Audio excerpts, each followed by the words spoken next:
नमस्कार दोस्तों, stock market studies में फिर से एक बार आपको स्वागत है। तो आज मैं बात करने वाला हूँ कुछ कंपनी के बारे में जो बहुत बड़ा खतरे में है। तो क्या खतरा है उसके बारे में तो आपको ज़रूर बताऊँगा। तो इस मैं यहाँ पे करीबन 3 से 4 कंपनी के बारे में बताऊँगा जो सबसे ज़्यादा प्रेशर में है, जो कोरोना के टाइम में भी सबसे ज़्यादा प्रेशर में था और सबसे ज़्यादा गिरावट हुआ था। तो इस चारों कंपनी में किसके ऊपर सबसे ज़्यादा प्रेशर है और साथ ही साथ कौन-सा कंपनी के ऊपर निवेश किया जाए और कौन-सा कंपनी से एग्ज़िट आपको मतलब अभी से मौका है करना चाहिए। देखिए, करेंगे कि नहीं करेंगे वो तो बात की बात है। तो वीडियो को पूरा देखिए तभी आपको सारा डिटेल्स क्लियर हो जाएगा।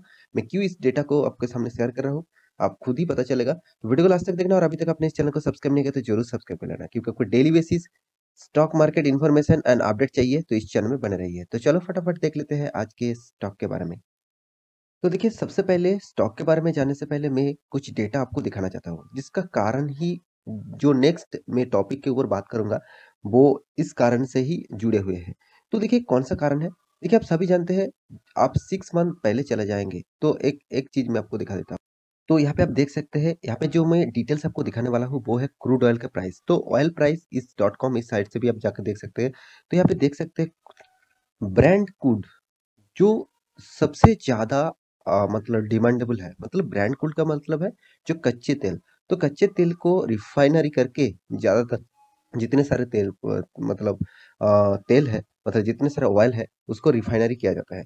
तो इस ब्रांड क्रूड ऑयल को इंडिया से इंडिया में करीबन-करीबन 65 से 70% तक बाहर से इंपोर्ट करते हैं। बाकी के बाकी इंडिया में ही मिल जाता है मगर 65 से 75% बाहर से क्या करना पड़ता है? इंपोर्ट करना पड़ता है। तो इंपोर्ट करने के लिए उसको इंडिया को कितना ज़्यादा पे करना पड़ रहा है वो देख लीजिए। अभी तो फिलहाल पिछले दिनों में जो मार्केट क्लोजिंग हुआ था तो करीबन-करीबन $100 यहाँ पे देखिए 100 रुपीस नहीं $100 में क्लोजिंग हुआ था मतलब एक बैरल आपको खरीदने के लिए आपको $100 पे करना पड़ रहा है। मान के चलिए कितना ज़्यादा आपको रुपीस देना हो रहा है। पहले 3 से 4 मंथ्स पहले आप चले जाएँगे तो इसका प्राइस रेंज करीबन 65 था। 65 मैं एक बार लिखना चाहता हूँ 65 डॉलर था और अब वो अभी कितना हो गया $100। तो इतना ज़्यादा प्राइस जितना बढ़ेंगे उतना ही ज़्यादा प्रेशर इंडिया इंडिया के ऊपर देखने को मिलेगा।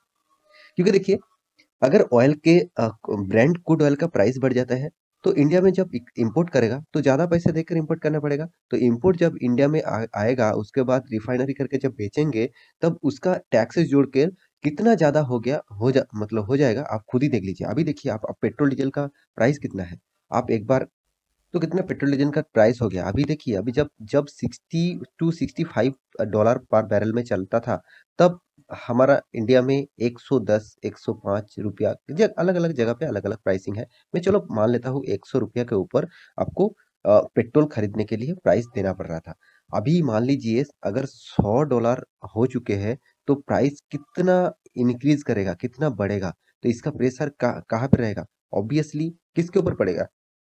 जितने सारे इंडियंस हैं उसके ऊपर ज़्यादातर प्राइस देकर ही उसको खरीदारी करना होगा। तो ये जो प्रेशर है, ये जो ऑयल प्राइस का प्रेशर है, तो इसके लिए कौन-सा कंपनी के ऊपर सबसे ज़्यादा फ्यूचर में प्रेशर देखने को मिलेगा? तो उससे पहले देखिए मैं एक बार चार्ट पैटर्न भी आपको दिखा देता हूँ।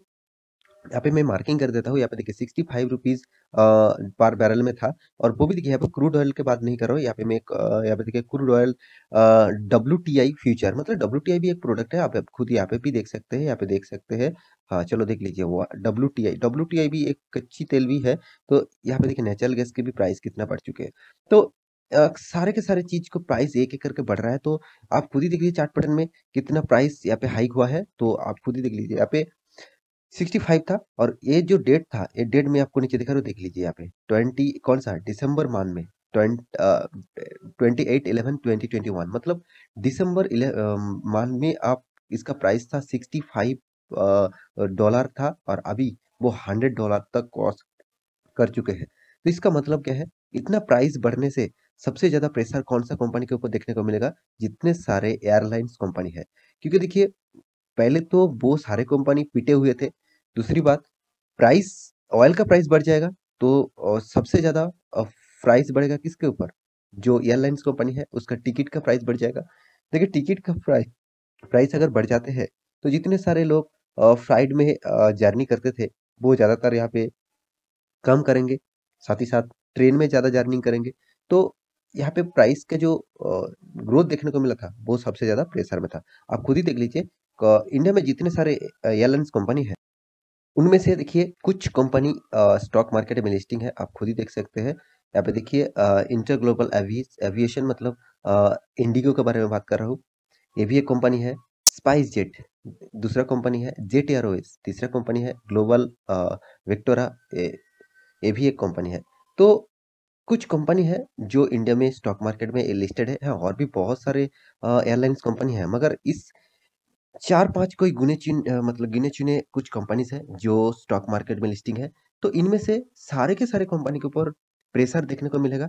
तो सबसे ज़्यादा किस कंपनी के ऊपर ज़्यादा प्रेशर है और आपको कौन-सा कंपनी के ऊपर निवेश करना चाहिए और कौन-सा कंपनी से आपको अभी से निकल जाना चाहिए? मेरे हिसाब से देखिए आप वहाँ से एग्ज़िट करेंगे कि एंटर करेंगे वो तो आप बात के बात है। मगर आप मेरे साथ जुड़े हुए हैं तो मैं हमेशा आपको अच्छा ही सलाह देने का मतलब पूरा के पूरा 100% अच्छा ही सलाह देने का कोशिश करूँगा, क्योंकि मैं खुद वहाँ पे इन्वेस्ट करके रखा हूँ कि देखिए क्योंकि मैं चाहता नहीं कि आप भी नया स्टॉक मार्केट में आए हैं और साथ ही साथ आपका भी पैसा डूब जाए और आप स्टॉक मार्केट को खराब बोलकर और गैम्बलिंग बोलकर निकल जाए, तो इस तरीके से काम मत करिएगा। तो उससे पहले आपको इन्फॉर्मेशन आपके पास रहेगा, तो एक अच्छा खासा एक निवेशक आप बन पाएँगे।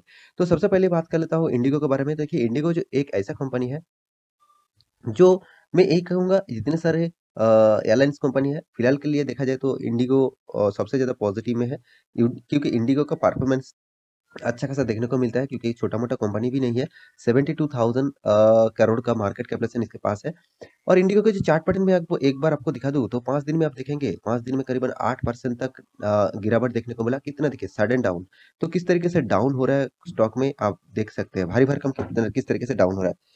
1 मंथ की चार्ट पैटर्न ओपन कर दो, देखिए 1 मंथ में तो करीबन-करीबन यहाँ पे 4% तक गिरावट देखने को मिला। 6 मंथ में करीबन 2% तक गिरावट देखने को मिला। 1 साल में तो 11% तक पॉजिटिविटी, मतलब इसका कितना शानदार यहाँ पे रैली आपको देखने को मिला था। हाँ, 1 साल में कंपनी ने प्रॉफिट किया, मगर 5 साल में भी कंपनी प्रॉफिट किया, 117% का रिटर्न दिया। मैक्सिमम में देखिए, मैक्सिमम में भी 86% तक रिटर्न। फिर भी देखिए मैं ये ज़रूर कहूँगा, कंपनी में कितना ज़्यादा वोलेटिलिटी है। देखिए ये छोटा-मोटा वोलेटाइल नहीं है। आप एक बार इस लेवल से आप इस लेवल तक चेक करेंगे तो करीबन 50% तक गिरावट। यहाँ पे भी देखिए, यहाँ से भी देखिए 38-40% तक गिरावट। इस लेवल से आप इस लेवल तक देखेंगे तो करीबन 45 से 50% तक गिरावट। देखिए 50-60% तक गिरावट आपको हमेशा देखने को मिलेगा इस कंपनी में। फिर भी देखिए कंपनी ऑब्वियसली पॉजिटिव में है, तो आपको फोकस रहना है, तो इंडिगो के ऊपर आप फोकस रख सकते हैं, क्योंकि इसका पूरा डिटेल्स आपको चाहिए, मतलब आप पूरा डिटेल्स में इसके ऊपर वीडियो चाहिए तो मुझे कमेंट कर सकते हैं। उसके बाद दूसरा कंपनी जो है वो स्पाइसजेट, जो मेरा पसंदीदा स्टॉक एकदम से नहीं है, क्योंकि कंपनी उतना खास नहीं है, साथ ही साथ कंपनी छोटा-मोटा कंपनी है। 3 हज़ार करोड़ का मार्केट कैपिटलाइजेशन, मतलब 3000 करोड़ का मार्केट कैपिटलाइजेशन। एकदम एक स्मॉल कैप टाइप और micro cap type company, small cap type company बोल सकते हैं इसका मार्केट कैपिटलाइजेशन के हिसाब से। हाँ, बहुत सारे रिटेल निवेशक सबसे ज़्यादा इसके ऊपर निवेश करके रखा है, क्योंकि कंपनी एक पेनी स्टॉक जैसा काम कर रहा है, तो इसलिए ज़्यादातर निवेशक यहाँ पे निवेश करके रखा है। तो इस कंपनी के भी चार्ट पैटर्न आप देखेंगे तो 5 दिनों में देखिए करीबन छोटा-मोटा करेक्शन, ठीक है चलो। 1 मंथ में देखिए कुछ करेक्शन ही नहीं है। 6 मंथ में 16% तक नेगेटिव रिटर्न दिया। 1 साल में देखिए 27% तक नेगेटिव रिटर्न, मतलब 27% का लॉस। 5 साल में भी देखिए 50% तक लॉस, और मैक्सिमम चार्ट पैटर्न में कर दूँ यहाँ पे भी 50% तक लॉस। तो जो कंपनी अभी 50% से भी जस्ट लॉस दे रहा है, कभी भी प्रॉफिट नहीं दिया, तो उस कंपनी में निवेश करके क्या फ़ायदा? मेरे हिसाब से इस कंपनी के ऊपर आपको आप फ़ोकस रखे हैं और आप निवेश करके रखे हैं, तो थोड़ा-सा रिस्की गेम आप खेल रहे हैं। बाकी आप स्टडी करिए, आपको खुद पता चलेगा हाँ, कंपनी किस तरीके से फ्यूचर में आपको प्रॉफ़िट और लॉसेस दे सकते हैं। हाँ, शॉर्ट टर्म में आप निवेश करके रखे हैं तो कुछ भी हो सकता है। देखिए शॉर्ट टर्म के लिए मैं वीडियो नहीं बना रहा हूँ, मैं लॉन्ग टर्म निवेशक के लिए वीडियो बना रहा हूँ। करीबन 5 से 10 साल तक आपको निवेश करके रखना होगा, तभी आपको अच्छा खासा रिटर्न मिल सकता है। मगर इस कंपनी में उतना खास मुझे नहीं देखने को मिला। उसके बाद जो थर्ड कंपनी के बारे में बात करूँगा वो है जेट एयरवेज़। तो जेट एयरवेज़ भी एक एयरलाइंस कंपनी है। इसका भी एक पेनी स्टॉक आप बोल सकते हैं। बहुत ज़्यादा वोलेटिलिटी आपको देखने को मिलेगा और एक माइक्रो कैप टाइप कंपनी है, मात्र 900 करोड़ का इसका मार्केट कैपिटलाइजेशन, मात्र 900 करोड़ का एकदम छोटा-मोटा कंपनी है। इसका भी 5 दिन का चार्ट पैटर्न देखेंगे, तो कुछ खास यहाँ पे परफॉर्मेंस नहीं। 1 साल में सॉरी 1 मंथ में तो करीबन 6% तक लॉस, 6 मंथ में करीबन 8% तक पॉजिटिविटी ऑब्वियसली, 1 साल में तो करीबन 38% तक लॉसेस देखने को मिला और 5 साल में तो गज़ब हो गया, 81% तक लॉस। मतलब जो लोग इस लेवल में बाय करके रखा था 800 और 900 के लेवल में और अभी वो चल रहा है 79, मतलब उसका फांड का तो पूरा दिवाला निकल गया। तो पूरा इस लेवल से मैं बात करूँ आज के दिन तक तो करीबन 90% तक लॉसेस दे रहा है, 90% तक। आप खुद ही सोच लेना इस कंपनी में आपको निवेश करना चाहिए कि नहीं चाहिए। देखिए मैक्सिमम चार्ट पैटर्न ओपन कर दूं तो पूरा का पूरा फिगर ही चेंज हो जाएगा, 93% का लॉसेस। तो इस कंपनी के ऊपर में मैं बिग क्रॉस लगाना चाहता हूँ, साथ ही साथ स्पाइस जेट के ऊपर भी अब मैं बिग क्रॉस लगाना चाहता हूँ। तो आपको एयरलाइंस कंपनी में निवेश करना ही है, तो आप इंडिगो के ऊपर स्टडी करिए। देखिए मैं कोई भी एयरलाइंस कंपनी के ऊपर निवेश नहीं करके रखा क्योंकि मुझे एयरलाइंस कंपनी उतना खास नहीं लगता, क्योंकि इसमें बहुत सारे प्रॉब्लम्स, इश्यू और मार्जिन बहुत सारे कम हो जाता है कंपनी का। इतना ज़्यादा कर्जा लेके रखता है, साथ ही साथ इतना ज़्यादा तेल का प्राइस बढ़ जाने से कंपनी का अर्निंग कम हो जाता है। तो मैं इसीलिए इस टाइप कंपनी के ऊपर निवेश नहीं करके रखा। मेरा पोर्टफोलियो में कोई भी एयरलाइंस कंपनी का शेयर्स नहीं है।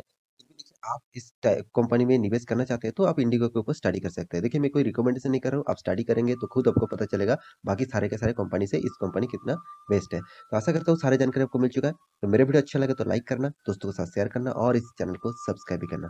मिलते हैं नेक्स्ट टॉक लेके, तब तक के लिए अच्छे से रहिए, अपना ख्याल रखिए। Bye bye.